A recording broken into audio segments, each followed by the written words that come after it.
As the year is coming to an end, I've been thinking about my style intentions for next year and how I can learn from my mistakes. And what I've realized is that we tend to think about clothing regrets as purely a surface level problem, like we just picked the wrong color or fit or fabric.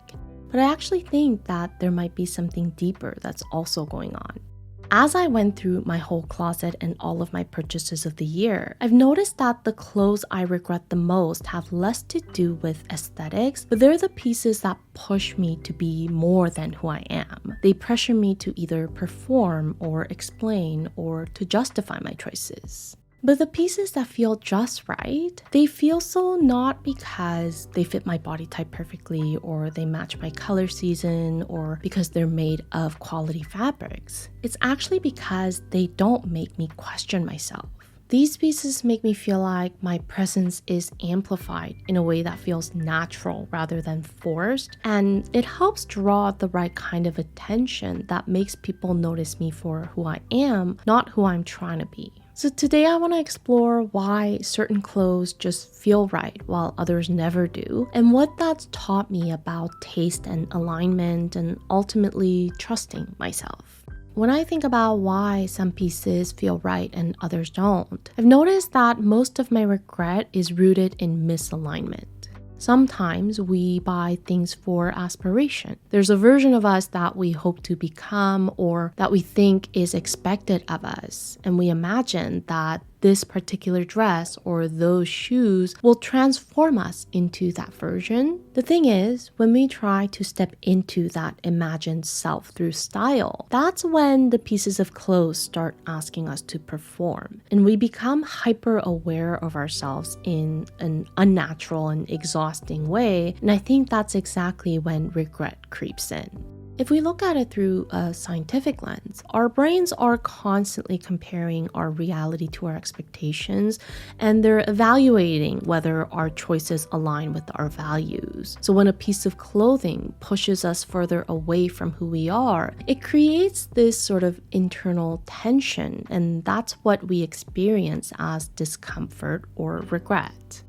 The same type of tension appears when we dress for visibility rather than for safety. The clothes that demand more attention or admiration or explanation, they make us extremely aware of how we're being seen by others. So instead of feeling comfort or confidence, we feel pressure to justify ourselves, and we're strained by that pressure. So what I've realized over time is that if a piece requires constant effort to justify, it's probably not right. And the regret isn't necessarily about the clothing itself, but it's about how much it's asking of you and how far it pushes you away from your current identity.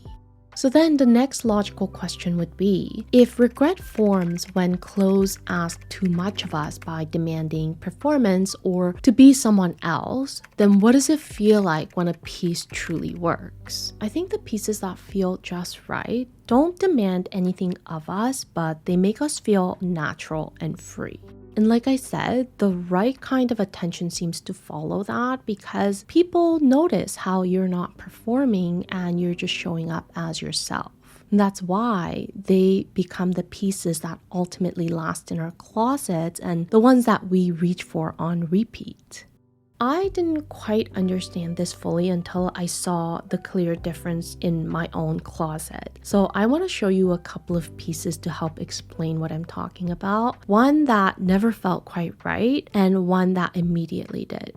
This is a dress that I bought earlier this year, and I bought it as a way to challenge myself to broaden my style spectrum. I was also swayed by other people's opinions. Even though I went shopping alone, when I was trying this dress on, I had to step out of the change room to look at the larger mirror, and the store employee that was there, as well as some people that were in the change room, were making comments about how nice the dress looked and all that. So I was definitely influenced, and I ended up buying the dress, which I was initially pretty excited about, but I don't think that I ever was truly 100% comfortable with it. And that really started to show every time I wore this dress because I felt really self-conscious about it. And when I try to articulate what it is about this dress that makes me feel this internal tension, it's the fact that the dress is asking me to perform as if my usual style is more vibrant or colorful or experimental than it actually is. And the discomfort totally shows in my body language because I'm constantly checking myself every time I catch a reflection. I'm repeatedly touching the dress and adjusting the fit, and I'm incessantly scanning for people's reactions as they walk by me. So I'm just hyper aware of how others might see me in this dress, and that just makes me anxious and nervous. And throughout the year, I try to wear this dress more often, but I know it's only because I feel bad about buying it. And I even try to encourage myself by counting the number of compliments I receive.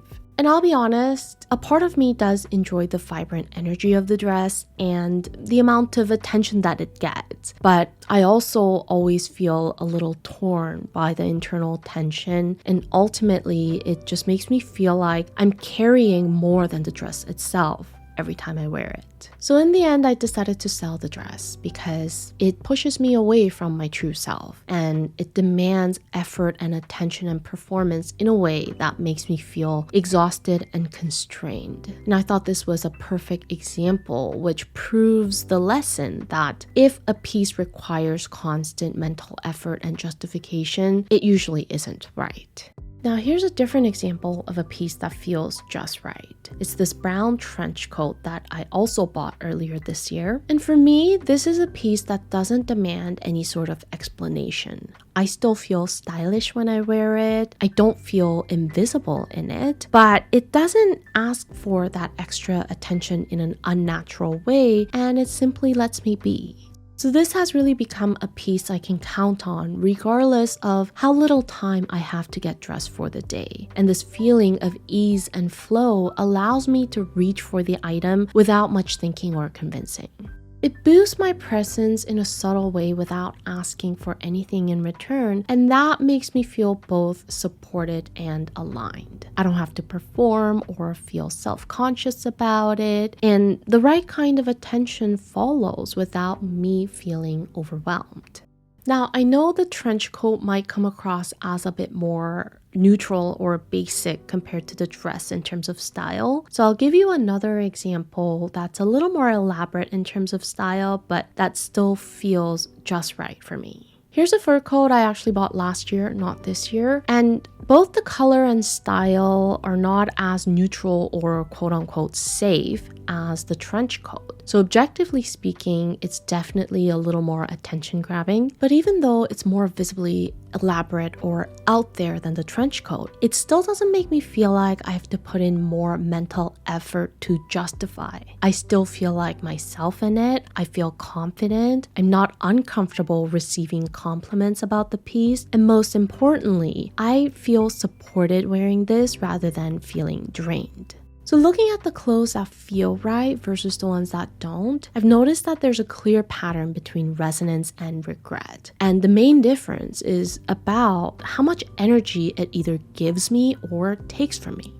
And like I said, the solution or goal isn't to go for neutrals or safer silhouettes or sticking to what's on trend. Maybe for you, the experience might be that the more vibrant styles fill you up with energy while the more neutral pieces drain you of your energy. The important thing to notice is what resonates with you and what makes you feel confident and authentic and free. And as you learn to trust your own judgment with that, I think your taste naturally matures and refines itself.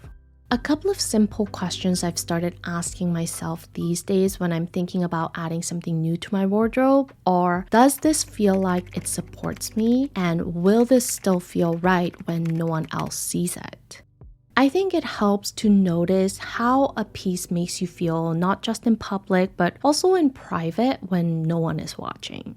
So I hope this inspires you to take a look at your own wardrobe to see which items empower and energize you versus which ones require constant justification and performance. And when you start to notice what empowers you versus what drains you is when you begin to curate not just a wardrobe, but a style that feels aligned to the different stages of refinement in your life as a whole. I hope you're all enjoying your holidays, and I'll see you in the new year. Until then, stay unique and stay gorgeous.